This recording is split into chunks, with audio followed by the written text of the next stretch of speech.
Every public figure at some point has to simplify their entire brand and public perception to a few personality traits. Ellen DeGeneres, for most of her career, could be described as friendly, funny, and altruistic. She infamously branded two very simple words as her mantra to live by: be kind. When I say be kind to one another, I mean be kind to everyone. Just be kind. But the act of being kind also has great benefits. Try to do something kind this week. But we learned that Ellen made some exceptions. You ever notice that lesbians' lips are always very, they all seem very dried out. They seem very dried out. To her always be kind rule. That's me be making an kind, observation unless it's her that I employees saw. who accuse Ellen show producers of mentally abusing and sexually assaulting them. Be kind, unless there's a funny opportunity to humiliate a fan on live television. Be kind, unless she can force a pregnant woman to drink alcohol on television. Be kind, well, because she has to when big brands are donating millions of dollars to her charitable causes. For 40 years, Ellen had the world convinced millions of dollars to her charitable causes. For 40 years, Ellen had the world convinced she was this lovable, genuine figure. She even won the Presidential Medal of Freedom. But as time went on, the cracks in the facade began to slowly emerge, and the world finally saw her reality behind the mask. The empire she built in 4 decades came crashing down in less than a year, and to this day, she believes that she is the victim. In that photo. Oh yeah, I got kicked out of show business. Today we are going to deep dive into the disastrous downfall of Ellen DeGeneres and analyze the warning signs we missed along the way. Ellen had no idea what she wanted to do with her life at the age of 23. She worked various odd jobs out of necessity. She painted houses, worked in factories, worked as a bartender, and even sold vacuum cleaners, but could not find any purpose for her life. That is, until she discovered stand-up comedy. Have you always wanted to do comedy? No, I really didn't. Until I got on stage, until I was talked into it, because I didn't want to, do it, until some friends said, we're having a benefit, we need to raise some money, and I don't even know what the benefit was for. It was like, I think somebody needed a new pair of jeans or something at the time. And I went on stage, and I don't even know what I did, but it was funny at the time. I loved it. It was just the greatest feeling, and it just fell in my lap. Everything just kept happening, and... So. Most people who pursue an art form typically have a deep passion for it. Some comedians even see it as survival. They struggle to cope with the stresses and complexities of real life, and comedy is a necessary escape. Ellen lacked passion and was decently funny. This seemed like a pretty good job that was working, so why not keep pursuing it? Ironically, this type of mentality is perfect for someone to move up in the ranks in any industry. When you are not deeply or personally attached to your work or art, you are willing to make the necessary sacrifices for growth. In the perspective of a comedian, some may deny a movie or TV role because it's too corny, too unfunny, or just generally a bad look regardless of the opportunities it will bring and the revenue they will generate from it. Ellen was not that type of person. If there was an opportunity, she was going to take it. In the 1980s, she started performing stand-up comedy in New Orleans and gained a huge boost in popularity when she won Showtime's Funniest Person in America contest in 1982. This national visibility led to her doing stand-up shows around the country. I think, I don't know, but I'm sure that you got to turn some shit down. If someone, yeah.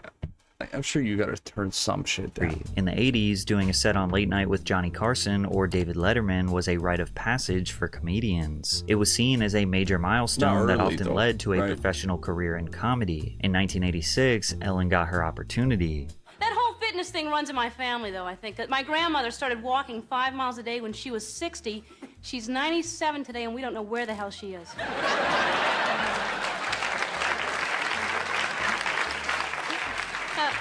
I'm kidding. We know where she is. She's in prison. But, I'm kidding again. I kid a lot because I'm a comedian. Ellen's style of comedy seemed like someone who was truly indifferent, like she didn't care to be on the stage. This could be perceived as confidence. Someone who is unafraid to fail or tell a bad joke. Combine that with the fact that she was a woman in the 80s, a time where women weren't exactly dominating the comedy industry, and opportunities came pouring in. Today's video is sponsored by Aura, number online than you are right now. But I kept insurance exposed. I'm not leaving my enough to go to my link, aura.com/PatrickCC, to try 14 days for free. That will be enough time for Aura to find out if any of your personal data is exposed. Personal data. I'm not leaving myself and my family vulnerable to data breaches. And if you don't want to either, you can go to aura.com/PatrickCC to try 2 weeks for free. She played the role of Margot on the 1980 sitcom Open House, and then jumped from there to another ABC sitcom called Laurie Hill, which only lasted 1 season. Her newfound fame earned her an HBO special in 1992 called One Night Stand. I was in the back and I went to the kitchen to get some lemonade, and in the kitchen was my dad, my mom, all my brothers and sisters just standing there staring at me, about to start laughing. I was like, what? I was 7, I didn't know. And my dad said, Ellen, honey, you were adopted and we've never liked you, so we've sold you to a tribe of Iroquois Indians. They'll be here to pick you up in about an hour. We're gonna go to a movie. Bye-bye, good luck. Ellen has this unique, quirky charm that's irresistibly captivating. She doesn't rely on shock humor or hot-button topics. She comfortably and confidently delivers her wacky and obscure thoughts, which earned her respect from fans and other legendary comedians. However, in the 90s, there wasn't much money or longevity in doing stand-up as a full-time job. Most comedians were pursuing jobs on Saturday Night Live or writing for movies. Most successful comedians in the 90s got their notoriety through being the face of a television sitcom. And in 1994, Ellen got her big break when she starred in her own ABC sitcom, Ellen. This show was about a neurotic bookstore owner in her 30s dealing with her quirky friends, family, and the problems of daily life in Los Angeles. Despite her show being a big hit, it was canceled abruptly when she came out as gay. Ellen was planning a historical moment with the Puppy episode, which was a code name to keep its intentions a secret. In the summer of '96, DeGeneres opened negotiations with ABC and Disney to have Ellen Morgan, her character, to come out as lesbian during season 4. Word of the secret negotiations leaked, sparking a media frenzy of speculation as to whether or not Ellen was gay and how that would impact her career. Gay activist groups like GLAAD started campaigning in support of her historic moment. The buzz and build-up to this episode permeated throughout the industry. Everyone knew it would be a historic moment. Famous actors were lining up to be in the episode to show support, and the 2-part series saw multiple cameos from very famous celebrities. But the most important cameo was none other than Oprah, who Ellen herself said would give the announcement its legitimacy and would not be treated as a joke. Still, a bomb threat was phoned into the studio during production, and director Gil Junger recalled getting a phone call from someone who told him he was going to hell. 16 days prior to the episode airing, she made the cover of Time magazine, also announcing her coming out. 1 week before the episode, she did an interview with Diane Sawyer where she discussed her sexuality. I know what it feels like to try to blend in so that everybody else will think you're okay and they won't hurt you. I decided that this was not going to be something that I was going to live the rest of my life being ashamed of. When the Puppy episode aired on April 30th, 1997, Ellen made history, becoming the first lead character on American television to come out of the closet. I mean, what is wrong? Why do I have to be so ashamed? First I mean, why one? can't I just say the truth? I mean, be who I am. I'm 35 years old. I'm so afraid to tell people. I mean,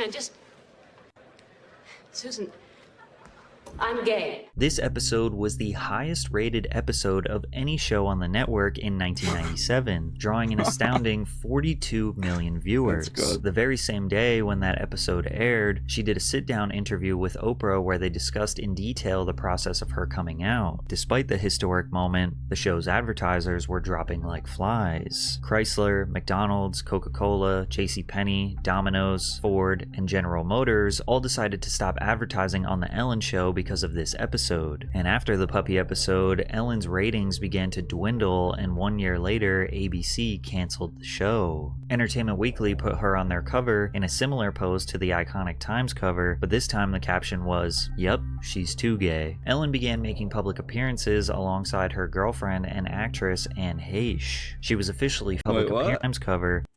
Entertainment Weekly put her on their cover in a similar pose to the iconic Times cover, but this time the caption was, "Yep, Yep, she's too gay. Ellen began making public appearances alongside her girlfriend and actress Anne Heche. She was officially free. The couple were seen as trailblazers for LGBTQ rights, which was noble, but it wasn't exactly helping Ellen's career. Ellen's career was on a we'll probably get to it. downward trajectory after coming. Isn't she married to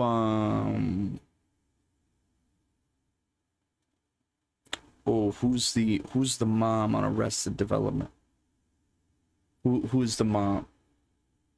Out. She had ancillary roles in various unpopular films and TV movies. It's unclear if she was being blacklisted by the industry, or if the movies she was cast in were just bad, or if she was just a bad actor. Could have been a little mix of all three, but the only person whose career died harder than Ellen's was her girlfriend's. In the late 90s, Anne Heche was starring in hit after hit every year. Donnie Brasco, Volcano, I Know What You Did Last Summer, Wag the Dog, 6 Days, 7 Nights, among other 90s cult classics. But as Anne began dating Ellen, she seemingly disappeared overnight. Many years later, Heche described her relationship with Ellen, claiming that Ellen wanted her domesticated, isolated, and alone. What happened was that I was, through the circumstances, shut out from things that I cared about, and in order to make her feel that she was being loved, I would erase those things from my path, such as acting, and replace them with things that I thought would give her a foundation. As we got further and further away from me being able to be in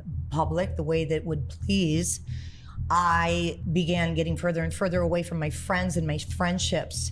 And one of the things that concerned me very much was that I was beginning to feel shut off and shut down and shut away. And I told Ellen that I needed to have friends. She said she did not want to have a girlfriend that needed that. And that is the day I left. Shortly after Anne and Ellen broke up, Heche was hospitalized after knocking on the front door of a rural California home, making strange statements to its residents. She appeared shaken and confused. Within a year of breaking up with Ellen, Heche married Coleman LaFoon, a cameraman she met while working on a documentary about DeGeneres' return to stand-up comedy. Anne also announced the release of her book, Call Me Crazy. Ellen claimed at the time she was blindsided by all of this. She walked out the door, and I haven't spoken to her since. I don't have the answers. I would love to have them myself. I would ask all of the questions that everyone else wants to ask. I'm left with everybody else, wondering what happened. I don't know. I really don't. I feel betrayed. I have no idea what the book is. I have no idea. Anne's book was not much of an insider to her relationship with Ellen as many suspected, but rather something much more serious and unfortunate. Anne opened up about how her father sexually abused her as a child, which caused her years of mental illness. Heche also said that she feared she would die of AIDS, the disease that killed her father, in 1983. She said, I had a fantasy world that I escaped to. I called my other personality Celestia. I called my other personality Celestia. I called the other world that I created for myself the fourth dimension. I believed I was from that world. I believed I was from another planet. My Spotify feels like a road trip. We have so many different emotions and so many different events and chapters of our life. It's really a mix of everything.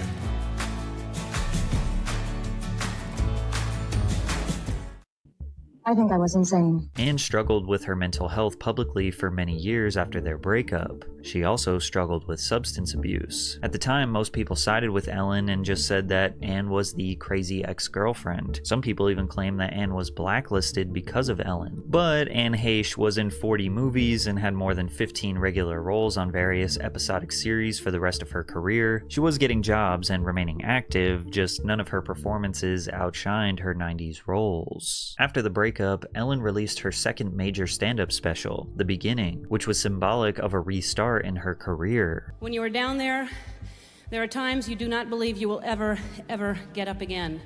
And it's a scary place, and it's very dark. But I believe that's when you grow the most, when you face your fears. That's when you grow. And so I decided I am going to face every fear I have. I'm going to challenge myself every opportunity I get.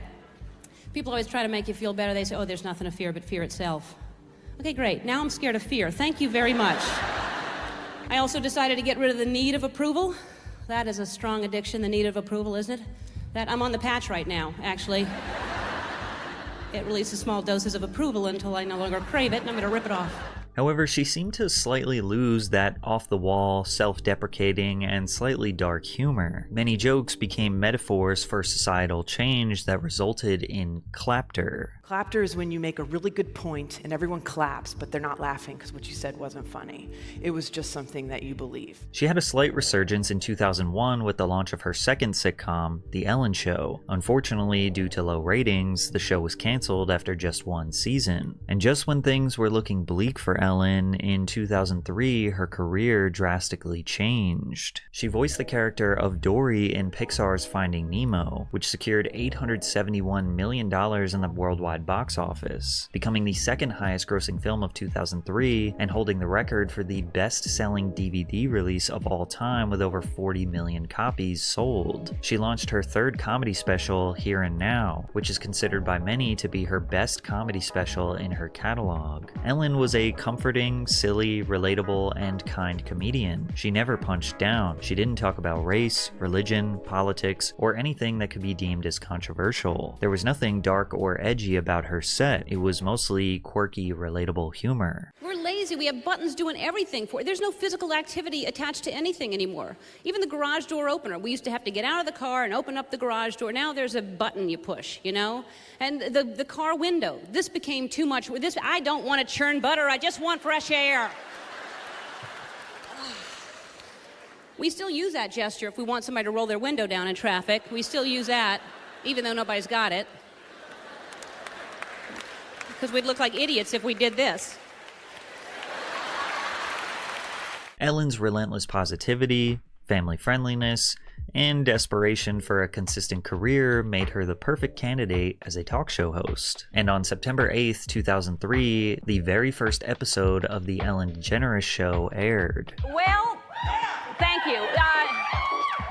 It's September 8th. This is our very, very first show, and you are my very first audience. In the early years of her talk show, Ellen quickly became a breath of fresh air in the daytime talk show space. She played up a persona that is positive, exuberant, and encouraging. During the peak of tabloid culture, cutthroat journalists who were bloodthirsty for some juicy celebrity drama, Ellen offered herself up as a safe space for celebrities to come on and just have a normal chat with a kind woman. Her spontaneous dance moves and playful, upbeat energy made viewers feel, in the words of Robin Williams, you feel like you're with a really brilliant 12-year-old. This unique approach helped Ellen draw an average daily audience of about 2.4 million viewers, launching her into the top 15 talk shows on television. Over her entire tenure as the show's host, she earned 33 Daytime Emmy Awards, including 2 for Outstanding Host and 3 for Outstanding Show. She hosted the 2007 Academy Awards and was peaking in her career. In the words of Oprah, she radiated the kind of peace and satisfaction that comes only when you're living at your highest potential. However, it was at this exact time that the cracks in the facade began to appear. Much like the writers' strikes we saw in 2003, in 2007, the Writers Guild of America were seeking increased residual rates for DVD sales. At the time, Ellen was selling a lot of DVDs. The DVD highlights from her first 3 seasons of The Ellen Show, which were priced at $24.98, has been a top seller at Target. The Guild advocating for higher residuals would mean that Ellen would make less money. Writers are the foundation that Hollywood relies on, especially Ellen. Without writers, she has no scripts, no jokes, no stories. Other talk show hosts like David Letterman, Jay Leno, and Jon Stewart were all supporting the striking members of the Writers Guild and decided to temporarily pause their shows during the strike. Conan O'Brien not only voiced his support but also continued to pay the salaries of his writers while they were on strike. We are back now, but sadly, we do not have our writers with us.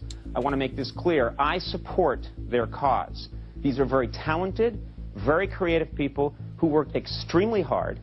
I believe what they're asking for is fair. But not Ellen. Ellen demanded the show must go on, telling her audience there's a writer's strike going on, and here in Los Angeles, it's a huge story. I want to say I love my writers. I love them. In honor of them today, I'm not going to do a monologue. I support them, and I hope that they get everything they're asking for, and I hope it works out soon. In the meantime, people have traveled across the country. They've made plans. They're here. I want to do everything I can to make your trip enjoyable and give you a show. Some people look at at this as a positive thing. She has over 100 staff members that would not get paid if she decides to stop the show. Plus, she was also syndicated and could have contractual obligations to keep the show running. However, others see this as counterproductive to a strike. I mean, sure, she says that she supports the people who literally make her show function, but the whole point of a strike is to stop working and for powerful people to stand in solidarity with the strikers to demand change. Because of the Ellen Show continuing, some of her employees began revealing what life is like behind the scenes of the Ellen Show. A former writer for her 2001 sitcom said, "We'd watch her in rehearsals, smiling and winning us over with her charm and comic timing. Then the director would yell cut, her face would fall, and she'd level a glare at the writers. Why do you keep writing these unfunny jokes?" On one hand, you could see her as disingenuous, fake, and rude. On another, you could see this as blunt, harsh, but essential criticism from a boss to her employees. However, this next accusation paints her as a malignant opportunist. Ellen connected with a talented writer on her show, put his jokes into her stand-up act, used his words to fill 2 pages in her book, then promised him a job on her new show. When he met with a low-level producer, they said he didn't have the right experience, and Ellen pretended she couldn't do anything to help.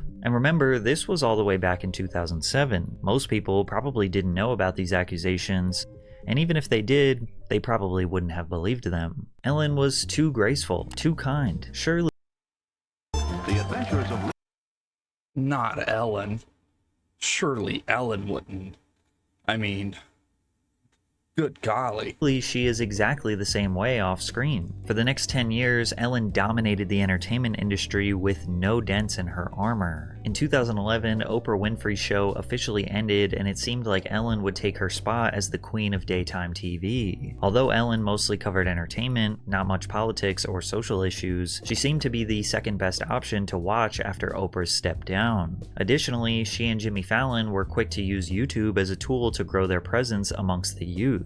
I would guess the majority of you watching have never watched an episode of The Ellen Show in your life, but you have seen countless clips of the segments uploaded. Me and my nana, when we was younger, we used to watch The Ellen Show. Uploaded to her YouTube in the past decade. She amassed 23 billion views on YouTube through her celebrity interviews, musical performances, and talented guests. In the 2010s, if anyone went viral, they would be on Ellen the next week, no matter how boring or uninteresting their story was. Nearly every single one of these interviews would end with Ellen giving them some sort of gift, like when she gave the Damn Daniel kid a lifetime supply of Vans sneakers, or when she gave Mary Catherine Backstrom, a woman who went viral on Facebook for a funny video, $20,000. Now, some people only think that she's giving away this money because the brands are sponsoring the show and essentially using this charitable contribution as an ad. This was extremely evident the time she had a college student on her show who had been donating blood for 6 months just to pay for a computer, buttered her up to announce that Shutterfly was going to pay her tuition, only for her producer to say that's not the case. Wow, that's a lot of college. It's a lot, yeah. Yeah, how much is tuition? It's like more than $50,000 right now. I get a little bit of financial aid, but yeah. But it's a lot. Yeah, it's a Well, lot. it's a lot. Yeah. And your story is very sweet. And so I talked to my friends at Shutterfly. They want to help pay for... I'm sorry. What does that mean? I just haven't. Okay. So this is awkward, but so... Wait, it was live? We're going to give you a computer. What the fuck? I mean... What is it? We have the computer here. I have a computer, but... Okay, but it's a nice... It's a nice computer. If I had the kind of money Ellen has, I would have said... Wait. I feel like this is a setup. What was the end of that?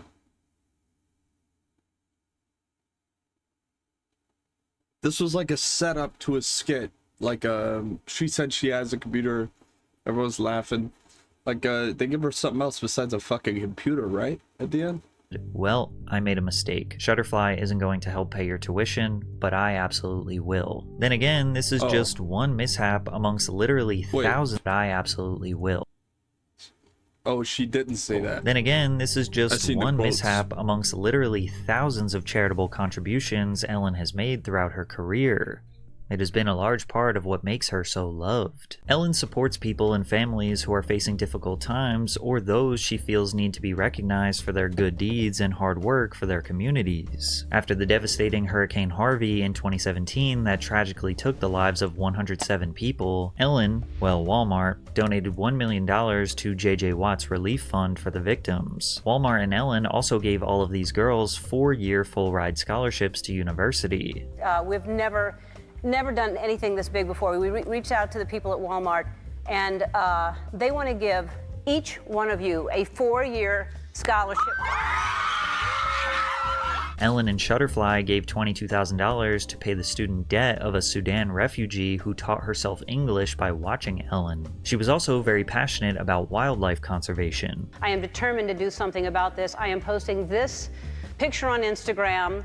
If you're as outraged as I am, please repost it, retweet it with the hashtag #BeKindToElephants. And for everyone who does, we'll make a donation to the David Sheldrick Wildlife Trust to help protect elephants. And if you're not... DeGeneres created an anti-bullying PSA called Be Kind, which raised money for organizations dedicated to anti-bullying efforts, such as the Trevor Project and Pacer Center. This was the origin story to her entire Be Kind mantra. Nearly every single episode for over 3,000 episodes, Ellen has used her platform to accomplish a seemingly endless list of charitable contributions, and her motivation to do so was often summarized by a simple 2-word mantra: be kind. But in 2019, after 15 years of dominance, we would slowly find out that Ellen wasn't exactly the beacon of kindness we thought she was. In December of 2018, the New York Times published an article titled "Ellen is Not as Nice as You Think." The subject of the interview was about Ellen's return to stand-up comedy, as she just announced the release of a Netflix comedy special called Relatable. A few years ago, I started ending my show by saying, be kind to one another. But here's the downside. I can never do anything unkind, ever. I shouldn't even have a horn in my car. Like, if someone cuts me off in a dangerous way, if I honk, they're like, Ellen? Now, the journalist who was writing this piece was doing the interview at Ellen's house. As they were chatting, they brought up the idea that Ellen has to be kind all the time, to which Ellen's wife Portia walks over and says to Ellen about the interviewer, "Just remember, the nicer they are, the more they are going to screw you." The interviewer was taken aback since she had no bad intentions about her interview with Ellen. However, she did ask about the tabloid stories featuring anonymous complaints that Ellen isn't always kind to those she works with. Ellen said, "That bugs me if someone is saying that because it's an outright lie. The first day I said, the one thing I want is everyone here to be happy and proud of where they work. And if not, don't work here. No one is going to raise their voice or not be grateful. That's the rule to this day." Ellen did not realize it then, but this exact quote would validate all of the claims that were about to come out against her, creating a toxic company culture behind the scenes of her show. But none of her staff had the confidence to come out and share Ellen's secrets. That is, until the public opinion about Ellen's supposed genuine persona started to drastically change. And one of the major factors in that shifting public opinion was in her 2019 interview with actress Dakota Johnson. In the interview, Ellen jokingly accused Dakota for not inviting her to her 30th birthday party. How was the party? I wasn't invited. Actually, no, that's not the truth, Ellen. You were invited. Last year, you gave me a bunch of about not inviting you, but I didn't even know you wanted to be invited. Well, who doesn't want to be invited to a party? Well, I didn't even know you liked me. Of course I like you. You knew I liked you. You've been on the show many times, and don't I show like? Yeah. Yeah. But I did invite you, and you didn't come. So. This time you invited me? Yeah. Are you sure? Yeah. How do you know? I don't think so. Ask everybody. Ask Jonathan, your producer. Who said you were? I was invited? Right. Why didn't I go? Was it? Oh yeah, I had that thing. It was probably in Malibu. That's too far for me to go to. Yeah. Yeah. It was. Dakota then goes on to talk about how comedian Tig Notaro performed at her party. But Tig Notaro performed at your party? She did. She did a set? She did. It was a surprise. What did she do? a bunch of funny stuff. She's hilarious. She's my favorite comedian. Other than you. I'm sorry. No. I was just talking to my favorite actress the other day, Jen Aniston.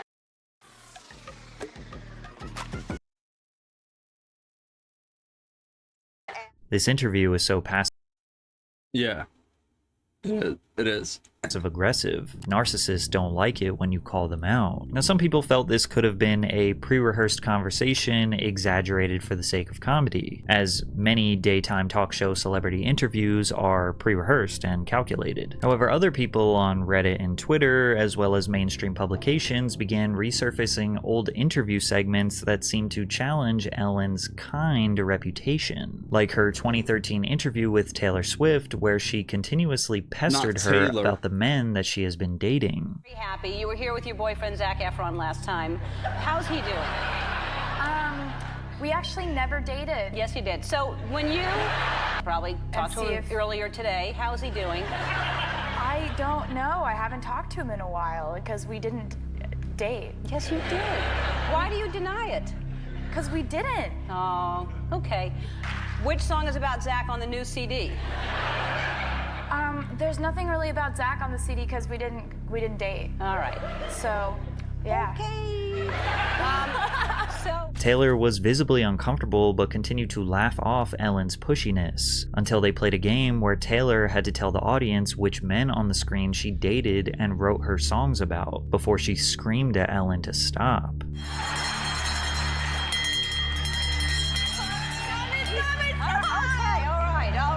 Makes me feel so bad about myself. Another old interview with Mariah Carey resurfaced where Ellen put her in a similar uncomfortable and inescapable situation. In 2008, rumors had been circulating that Mariah Carey was pregnant, but nothing was official. So during their sit-down, Ellen brought up the topic to try to get an exclusive bit of information. You're pregnant. There's rumors. Don't discuss that. All right, well, you don't have to answer. No, that's okay. No, honestly, you don't have to answer me. Let's just toast with champagne and decide But they've been saying that since we... Mariah didn't want to discuss it, but Ellen wouldn't let up. I'm not going to ask you if you're pregnant or not. I'm just going to say. You see what Ellen is doing? This is peer pressure. No. Let's toast to you not being pregnant. If you're not pregnant, then we should. Oh, my goodness. Mariah is now in an awful situation. Either she drinks the alcohol while pregnant, or turns down the drink, essentially proving that she is pregnant. All right, go ahead. Okay, cheers. Yeah, cheers. It's too early for me. I only drink it after 3 p.m. Yeah.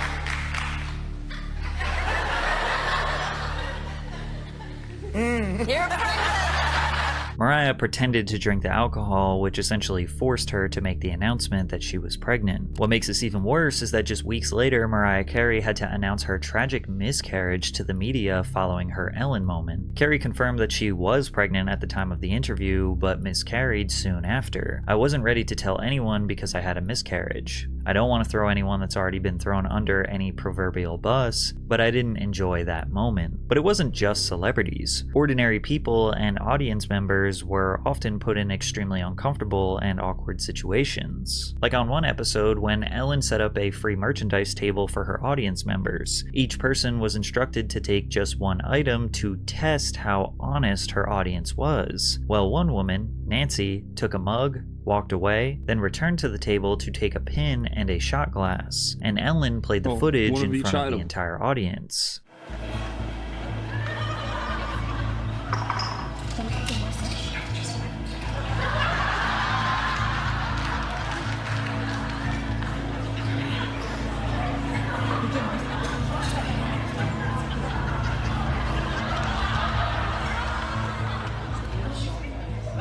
Then she goes back. She forgot a hat. And she returns one of her stolen items, and she switches it out for a hat. All right. Hi.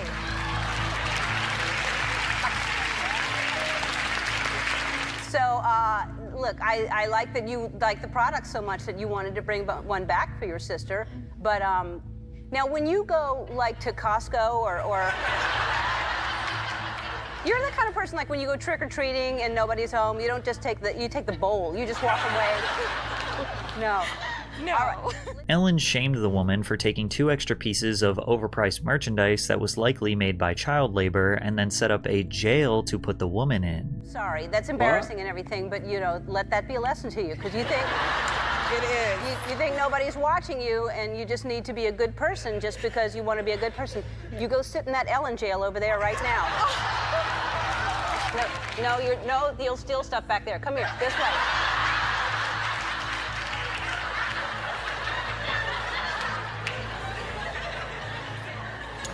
What's your sister's name? Anna. All right, well, Anna got you in big trouble. Ellen was very low and petty for doing this. In March, comedian it's pretty Kevin petty, T. but Porter It's kind of funny. But, like, Ellen yeah, it's kind of funny. started a Twitter thread saying, "Right now we all need a little kindness. You know, like Ellen DeGeneres always talks about. She's also notoriously one of the meanest people alive." Other stuff stands out more than that. That's just... I don't feel like that's such a big deal. Respond to this with the most insane stories you've heard about Ellen being mean, and I'll match everyone with a $2 donation to the LA Food Bank. And while this Twitter thread was flooded with hearsay, rumors, blind items, stories that just couldn't be substantiated with any facts, Danielle Acevedo's story stood out amongst the rest. When I was 15, The Ellen Show was doing a contest of fans making a bust of her and sending it to her. I worked so hard on this and even wrote her a letter. Weeks later, she used it as a prop in a game and gave it away to a random person with $500 attached to the bottom. With the suspicion that Ellen is this sadistic, evil narcissist who masks her reality with the "be kind" mantra, shocking allegations came to light about the harsh reality behind the scenes of working at her show. Was that me? Wait a minute. Who's doing a contest? Make fans making a bust of her. What is that? Like a figurine? I worked so hard on this, even wrote her a letter. Weeks later, she used this prop in a game and gave it away. Of fans making a bust of her and sending it to her. I worked so hard on this and even wrote her a letter. Weeks later, she used it as a prop in a game and gave it away to a random person with $500 attached to the bottom. With the suspicion that Ellen is this sadistic, evil narcissist who masks her reality with the "be kind" mantra, shocking allegations came to light about the harsh reality behind the scenes of working at her show. That "be kind" bullshit only happens when the cameras are on. It's all for show. I know they give money to people and help them out, but it's for show. In 2020, BuzzFeed News reported on the experiences of 10 former employees who described the behind the scenes of the beloved daytime show to have a culture of fear and intimidation. A black woman who used to work on the show told BuzzFeed News she experienced racist comments, actions, and multiple microaggressions. She said when she was hired, a senior level producer told her and another black employee, "Oh wow, you both have box braids. I hope we don't get you confused." And at a work party, she said one of the main writers told her, "I'm sorry, I only know the names of white people who work here." And other co-workers awkwardly laughed it off, instead of coming to her defense. When she started to speak up about the discrimination, she said all of her colleagues distanced themselves from her. Multiple employees corroborated that producers and executives pushed the idea that employees should feel lucky to be employed by Ellen, that working for her is reaching the peak of the entertainment industry. I don't feel like the box braids comment was so off, but I mean, I guess this, but also, what, they're at a work party? I mean, so what are they, just doing jokes and stuff, or what? Doing a bunch of jokes and stuff, right? I mean, I guess this could come off as offensive, and it can be, but so can any other discrimination, she said all of her colleagues distanced themselves from her. Multiple employees corroborated that producers and executives pushed the idea that employees should feel lucky to be employed by Ellen, that working for her is reaching the peak of the entertainment industry. And if you didn't constantly express your utmost gratitude, you were ignored, treated unfairly, or fired. And thinking back to that 2018 quote that Ellen said, No one is going to raise their voice or not be grateful. That's the rule to this day. Seemingly validated the idea that there was a culture of fear. I never felt like it was safe to go to my manager when I had issues, because this was the same person who would wait for me to go to the bathroom and then message me, asking me where I was and why I wasn't at my desk, one employee said. The employees who spoke to BuzzFeed News says they worked in a culture dominated by fear. One of them said a general feeling among staffers was, if you have an issue, don't even think about bringing it up. Another ex-employee, Hannah Muscat, who was employed in 2003 and 2004, told Insider what it was like to work on the show. We were told from the very beginning, don't talk to Ellen, don't do this, you can't, go into her office. It was very nerve-wracking, very stressful. We all walked on eggshells all the time. She specifically pointed out Ed Glavin, the show's producer, as being the guy who does Ellen's dirty work. Would you be interested in collecting 5-figure paychecks for a few hours of work, helping me in your spare time? We were in our production meetings and she would watch Ed go off on people. Ellen would look at Ed and she would laugh, because I was hoping she was going to say, Ed, you can't be yelling at crew this way. You can't be yelling at people this way. She laughed and she said, every production needs their dog. Meaning Ed is her dog. Like her attack dog. Her attack dog, so therefore she doesn't need to do that. He took the role of being the attack dog, that she didn't have to now be the attack dog. So she didn't have to yell. So when Ellen says she's not aware of this environment, you don't think that rings true? It's a lie. Even more allegations poured out about Ed Glavin. But it was a little more than just toxicity. BuzzFeed released a second report where 36 employees accused executive producers Ed Glavin and Kevin Lehman of sexual misconduct. 5 former employees said executive producer Ed Glavin touched them in a way that made them feel uncomfortable by rubbing their shoulders and back, as well as placing his hand around their lower waist. Basically, Glavin had a reputation for being handsy with women. You could definitely see the creep factor and the creepy touching. That was out in the open for everybody to see. One former employee who said Glavin regularly touched her in the control room told BuzzFeed News, obviously nobody wants that and no one wants to be uncomfortably touched by someone, but you didn't want to piss them off or you would be fired, so it was just that culture of fear. And if that wasn't bad enough, Kevin Lehman, the head writer and executive producer of The Ellen Show, was allegedly even worse. One ex-employee said Kevin Lehman asked him if he could give him a hand or perform oral in a bathroom at a company party in 2013. Another said they separately saw Lehman grab a production assistant's penis and saw Lehman grope a production assistant in a car and kiss his neck. Nearly a dozen former employees who range from longtime senior level employees to production assistants said it was common for Lehman to make sexually explicit comments in the office, like pointing out male colleagues' bulges in their crotches or ask them questions like, are you a top or a bottom? It's masked in sarcasm, but it's not sarcasm, one former employee said. Many of his targets were lower level and younger employees who felt they lacked any power to speak up. He'd probably do it in front of 10 people and they'd laugh because it's just Kevin being Kevin. After all this came to light, Kevin decided to make a statement for himself saying, I started at the Ellen Show as a PA more than 17 years ago and have devoted my career to my work my way to the position I now hold. While my job as a head writer is to come up with jokes, and during that process we can occasionally push the envelope, I'm horrified that some of my attempts at humor may have caused offense. Warner Media, who owns The Ellen Show, decided to take matters into their own hands and perform an internal investigation, but some question the validity of these investigations. A former Warner Brothers employee who worked with The Ellen Show said the company turns a blind eye to the alleged misconduct because the series is a cash cow. This controversy was right in the middle of the pandemic. People were stuck inside, angry at the countless list of problems that were going on in their cities and countries, so Ellen being exposed as evil was shocking but equally interesting, and the entire world was tuned in. It's rare you see someone with a flawless reputation, someone who has been given the Presidential Medal of Freedom, have their entire reputation be unmasked as a facade. Tons of Ellen's celebrity friends came to her defense. Hold on. What do you mean Ellen got the Presidential Medal of Freedom? The fuck did she do? What'd she do? Was she licking 10 clits at a time or something? What gave her the Presidential Medal of Freedom? Ellen, Presidential Medal of Freedom. What the fuck? For what? The highest civilian honor. What the fuck did you do? You made a TV show. You didn't even make it, by the way.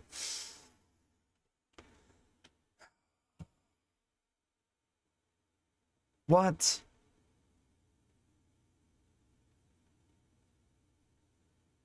It's a direct quote from her? Was it like a yearbook quote or something? The fuck? My God.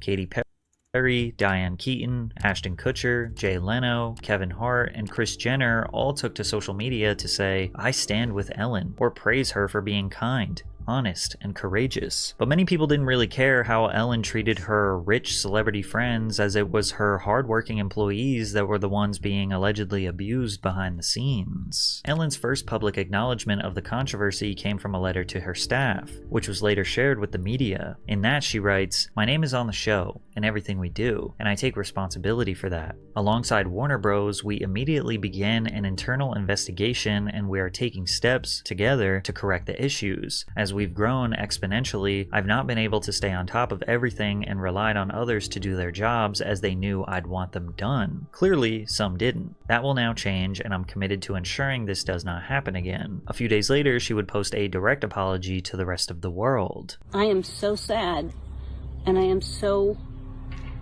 angry, and I know I'm not going to say the right thing. I know that there are going to be a lot of people who are going to be in disagreement with what I say, but I have a platform and I have a voice, and I have always stood for equality. I have always wanted to be the voice for people who felt like they didn't have a voice, because I know what that feels like. And maybe you don't agree with Thanks, how it's Ellen. coming out, but you have to understand it, and then we can heal it. I'm just so sorry that it's come to this. I really don't know what to say other than this has gone on way, way, way, way too long. People have gotten away with murder, and that's what's happening. Now, this is not a clear, concise, or direct admission of wrongdoing. Someone murdered People someone? were upset with her choice of words, as she Wait a minute. Did someone murder someone? And I don't mean to interrupt. Did someone murder someone at the studio?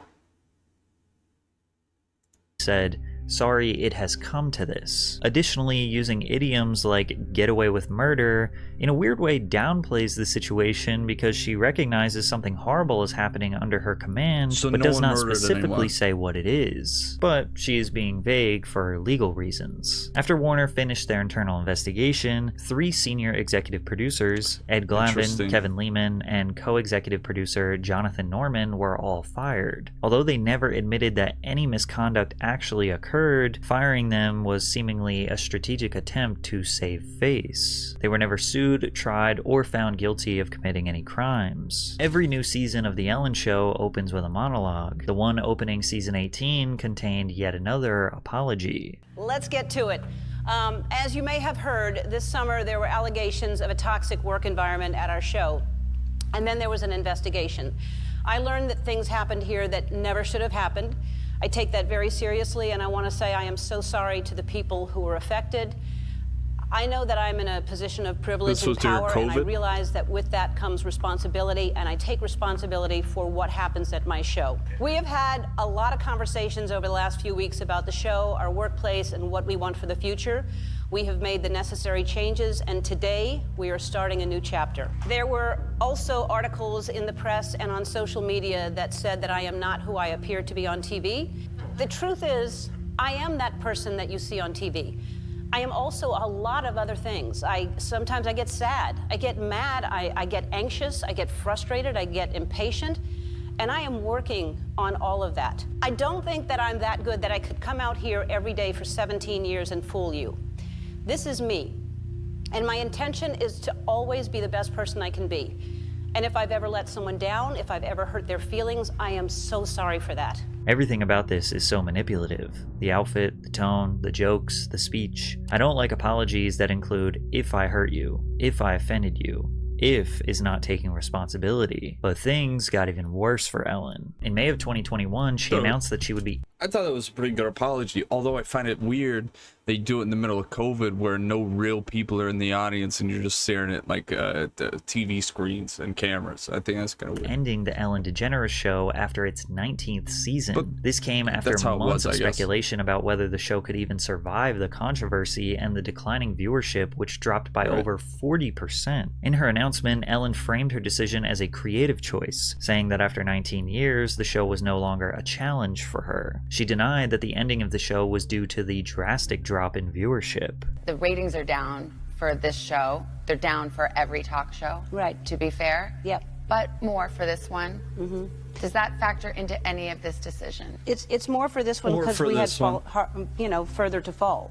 And everybody else was at a lower, place, so they didn't have as far to fall. To be honest, I mean, that's the truth. We were very, very successful. Ellen also claimed that she was a victim when announcing the ending of her show. And also, I have to say, if nobody else is saying it, it was really interesting because I'm a woman, and it did feel very misogynistic. It felt like I am a boss. I have a very successful show. I'd never had any complaints about anything for 17 years, and all of a sudden, all at once, something happened. Please. So, it did feel outrageous. This is outrageous. You were given a talk show for 19 years. You became one of the best ones to be in a talk show space on TV. Now you're going to sit here and say that you're complaining that's misogynistic, that your TV show rating has dropped 40% after half of your coworkers came out that they sexually assaulted, allegedly, from articles that I've been shown in the video, that have been shown to me, that have said that allegations that have said what happened. Okay? It was sexist? Yeah. I mean, I don't know. It's a toxic workplace environment. That's what I think it is. Did feel weird. These passive-aggressive comments seem to contradict her previous sentiments of, I take responsibility for everything. It seems as if she tried to approach this controversy the right way, or the smart way, by taking accountability, firing those who were accused, and she just kind of hoped that things would go back to normal. But then her show's viewership declined drastically to the point where it only made sense to cancel the show. And anyone would be upset if they had to cancel their show. And it's easy to understand that after 19 seasons, it's pretty upsetting for the show to go down like that. Seems like Ellen is kind of bitter. Kind of upset. Maybe she kind of feels like she is the victim. But those feelings only worsen the believed narrative that she's a narcissist and her whole persona was faked for money and success. Every public figure at some point has to homogenize their entire brand and perception to a few personality traits. For Ellen, it was altruism and kindness. When you simplify your brand and persona, you become more reliable, more dependable. Kind of like a robot who does exactly what you are supposed to do and exactly what people expect you to do. The Ellen Show formula was exactly the same. Had the same tempo, the same energy, the same positivity, for over 3,000 episodes. The reason there was so much backlash towards Ellen was not because people suddenly found out she was actually mean behind the scenes. It's because her entire existence was centered around caring for other humans, giving back to those in need, listening to people's hardships, and then using her resources to provide help for them. And then the employees who worked for and built this amazing program that Ellen has generated hundreds of millions of dollars from, they were being mistreated,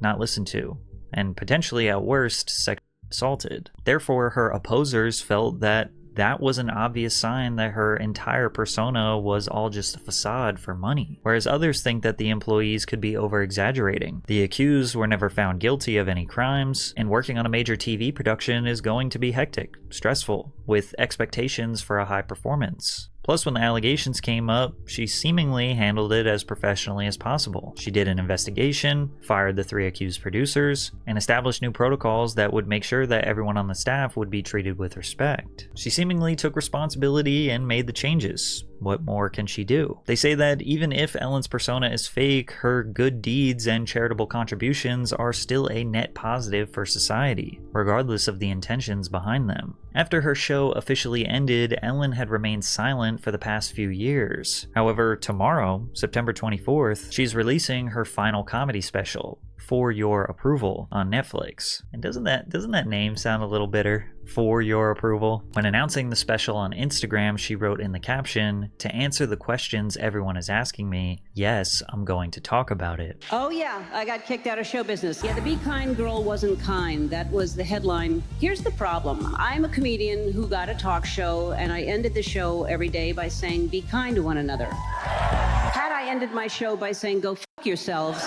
So we will see You're in right. this special if she's going to essentially You're damn right. You get on here every single day, you're preaching for kindness, you're saying this, you're saying that, and you're saying, oh, you can't do this. Yo, when you do something, you're gonna be so fucking criticized, it's gonna be insane. bow out of the entertainment industry with a little bit of grace and humor, or claim herself as a victim of the evil cancel culture mob. Lips are dry as fuck, Ellen. Find some chapstick.